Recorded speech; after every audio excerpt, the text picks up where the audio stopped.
We weren't going to show you guys this just yet, but we figured you guys deserve the reason why you shouldn't buy cowboy boots from us just yet. When we first got our first run of samples, there was so many things that we needed to change.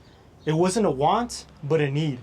And honestly, we were gonna get these first run of samples and put them in the darkest part of the closet and just leave them there. Everybody stay calm. What's the procedure, everyone? And honestly, that didn't feel right. So what we decided to do is let's get these pair of samples and put them in front of a cowboy that wears and breathes the Western life day in and day out. So guys, me, Javi, he's the man behind that's been wearing our first pair of samples for about 5 months now, and he's going to tell you exactly why these first pair of samples weren't the ones. So one thing that I didn't like, and I'm sure a lot of people wouldn't like, is the shaft, how kind of flimsy it was. The goat leather is very well, it's smooth, it's durable and stuff. I like how it's not too hard, because there's some leather that it's, pretty stiff and Really tough, yeah. yeah, and it's just, it takes a while to break in, you know what I mean? Correct, the break-in period. Yeah, and so as soon as you put on the goat leather, it was like a glove, right away if it's real good. But the shaft is also goat, and so Correct, yeah. it's real flimsy. A lot of times people, I don't do it, right? But some people will put like noodles and stuff in their shaft so that it won't fall over and stuff like that, so it can last longer. Okay. And that's one big thing right off the bat.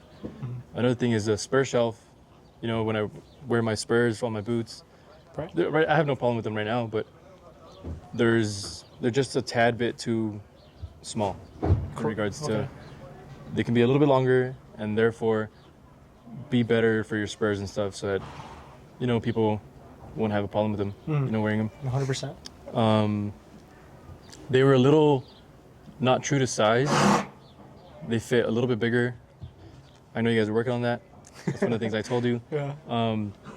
If it were to go off, like if you guys were to sell them right now, I would say try getting a half a size smaller instead of your regular, if you're a 9.5 or a 10, whatever.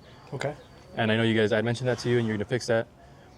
The inside, I remember, the inside has black, they're painted black, whatever, and so Oh, the lining, yeah. depending on what color socks you're wearing, it's no big deal. I didn't really care much, but for people that do care, if you're wearing white socks and it was, the black inside, Black lining was, yeah. as soon as you took off your boot, your socks would be black.